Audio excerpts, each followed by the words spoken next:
Le talent et l'accès peuvent être héréditaires. Certains rejoignent les académies d'élite car ils sont incontestables. Certains bénéficient d'un nom célèbre, de relations ou d'un réseau familial qui rend les auditions presque inutiles. Ce n'est pas toujours les pairs, cela peut aussi être un oncle, un frère, un agent ou un club lié à un cercle. Nous présentons aujourd'hui les 7 plus grands bébés népo du football à partir du 7e. Rico Lewis.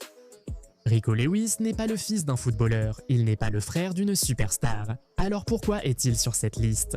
Son accès à l'équipe première de Manchester City montrait déjà qu'il était le favori de Pep.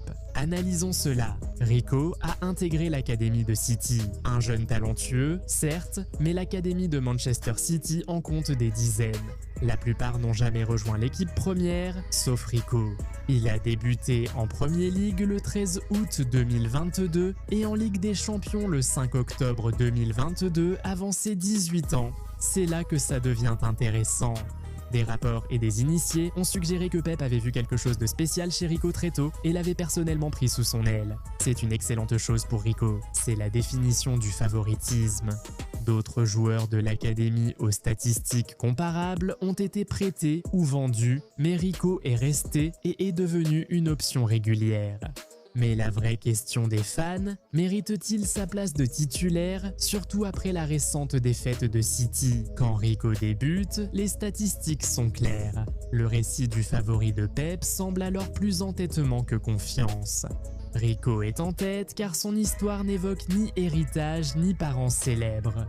Il s'agit de la façon dont une seule personne ayant du pouvoir peut changer toute ta trajectoire de carrière simplement en décidant qu'elle croit en toi, même lorsque les résultats disent le contraire. En 6e position, Joe Bellingham. Joe Bellingham est talentueux, sans aucun doute, mais parlons de l'éléphant dans la pièce. Son grand frère, Jude Bellingham, est l'un des meilleurs jeunes joueurs et une superstar au Real Madrid. À Birmingham, Joe était déjà vu comme le successeur de Jude, devenu légende adolescent dans ce club. Non pour ses accomplissements, mais pour son nom. Puis Sunderland, club de Championship, l'a recruté à 17 ans depuis l'académie de Birmingham. La raison était claire, Joe était jugé selon l'idée que s'il valait la moitié de Jude, il en valait la peine. Très vite, Dortmund est venu le chercher et d'après ce que nous avons entendu, tout le monde au club n'est pas satisfait de lui ou de ses capacités. C'est la définition même de profiter de la renommée de son frère. Joe pourrait devenir un joueur de haut niveau. Il a montré des éclairs de talent.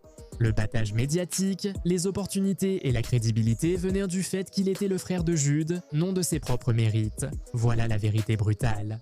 Avec un nom comme Johnson ou Smith et les mêmes compétences, Sunderland l'aurait-il recruté à 17 ans? Probablement pas. Numéro 5, Cody Gakpo. Gakpo, l'ailier de Liverpool qui s'est illustré à la Coupe du Monde, oui, il profite encore du favoritisme actuellement. Quand Arne Slot a dirigé Liverpool, Gakpo, auparavant irrégulier sous Klopp, a reçu plus de confiance, de temps de jeu et de liberté. Même quand Luis Diaz brillait, Slot alternait avec Gakpo, la connexion néerlandaise reste évidente. Alors que tout le monde était déçu que Diaz soit finalement parti, personne n'a vraiment été surpris. C'est du favoritisme d'entraîneur en temps réel. Mais voici la partie que les gens oublient.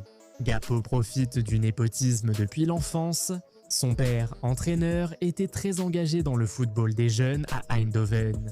Cela ne signifie pas que Cody manquait de talent, mais qu'il bénéficiait d'un accès, d'une visibilité et de connaissances privilégiées absents chez les autres enfants. Son entrée à l'académie du PSV portait la marque des connexions familiales à tous les niveaux. Toute la carrière de Gakpo a été influencée par ses relations.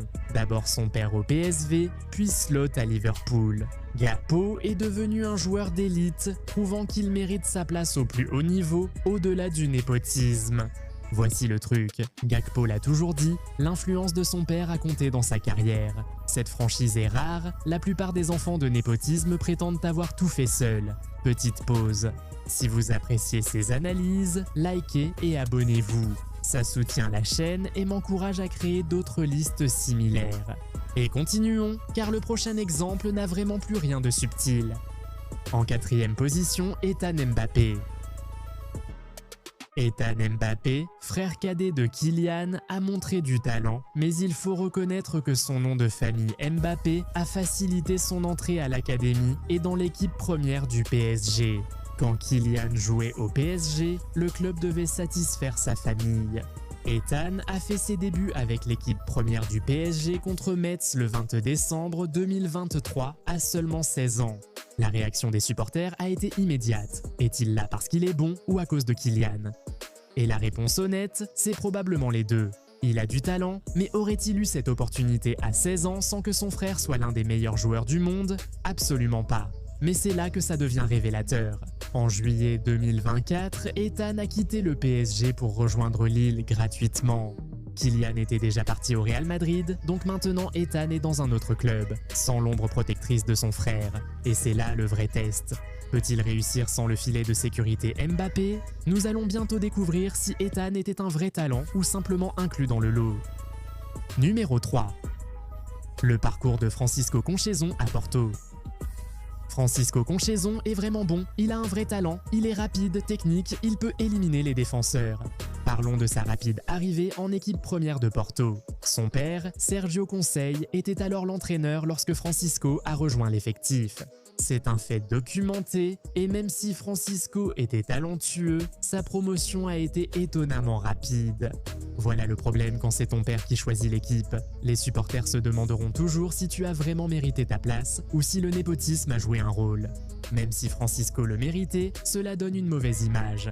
Les autres joueurs, après des années d'efforts, voient le fils de l'entraîneur leur passer devant. Honnêtement, ça crée du ressentiment. Francisco a finalement fait ses preuves et a été transféré à la Juventus où son père n'a aucune influence, mais la progression rapide à Porto, c'est le comportement classique d'un Nepo Baby.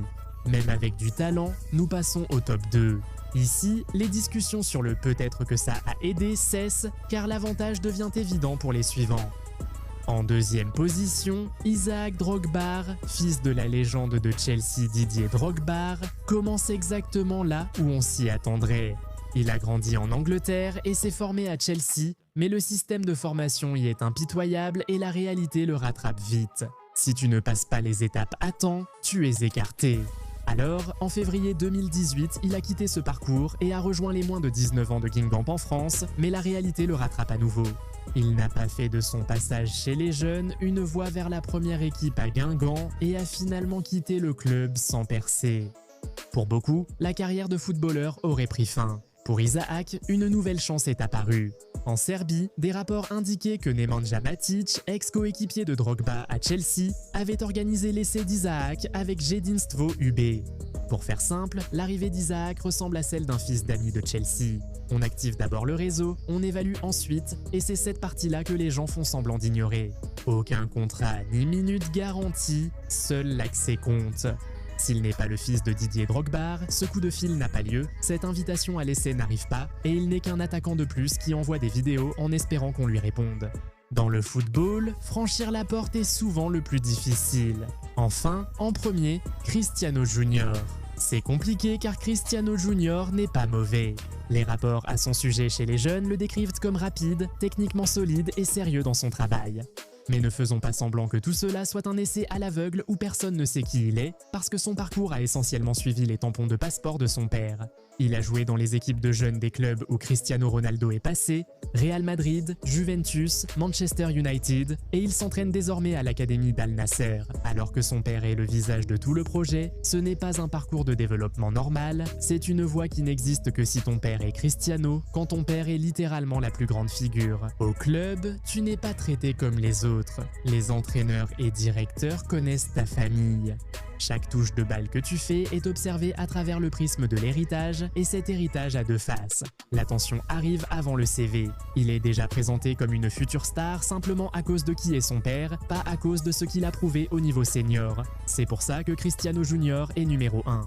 Tous sur cette liste ont un accès, mais lui possède une marque mondiale, Ronaldo. Ce nom ouvre des portes et change les règles, d'où sa présence ici. Félicitations, vous êtes arrivés jusqu'ici. Laissez un commentaire, lequel de ces noms vous a le plus surpris? Quel Nepo Baby pensez-vous avoir vraiment mérité sa place? Et lequel n'est que pur privilège? Et si nous avons oublié quelqu'un d'évident, dites-le nous, mettez un like, abonnez-vous et cliquez sur la prochaine vidéo maintenant.